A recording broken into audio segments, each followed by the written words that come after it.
Habemus Papam.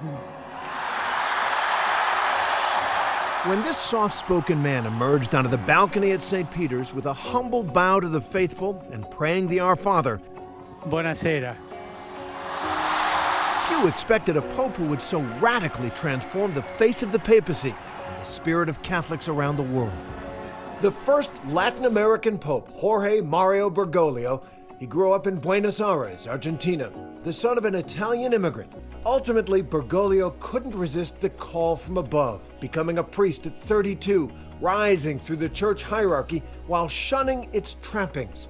As a cardinal, he sold off the church mansion, cooked his own meals, and rode the subway while helping the poor. So it only seemed fitting that the new pope would take his name from St. Francis of Assisi, who dedicated his life to caring for the poor. Catholics now also had their first Jesuit pope, an order of priests devoted to service for the greater glory of God. He chose a modest guest house over the lavish papal apartment.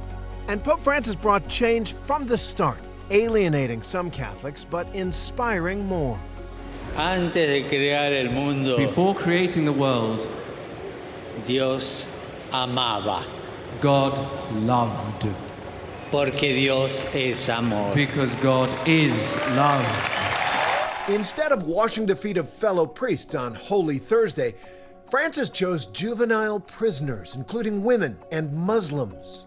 Francis called for a larger role for women in the church. At the same time, he reaffirmed church opposition to women priests. Francis wasn't leading a revolution, but he was bringing reform, speaking out against greed, rooting out corruption at the Vatican Bank. And Francis would tackle some of the thornier problems, too. He made incremental steps to express compassion for the LGBTQ community while holding fast to the church's strict teachings. In a stunning declaration, Pope Francis said that laws criminalizing homosexuality are, quote, unjust. Somos todos hijos de Dios. We are all children of God, he said, and God loves us as we are and for the strength that each one of us has to fight for our dignity. Being homosexual is not a crime. It's not a crime, yes, but it's a sin, he went on. But first, let's distinguish sin from crime.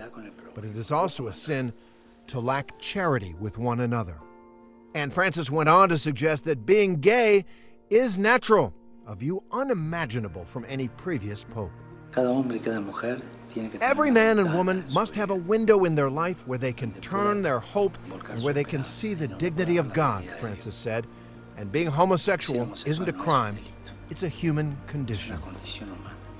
Pope Francis would go on to permit priests to bless same-sex couples in a new papal rule, a seismic change in Vatican policy. At the Vatican, he met privately with victims of sex abuse by the clergy.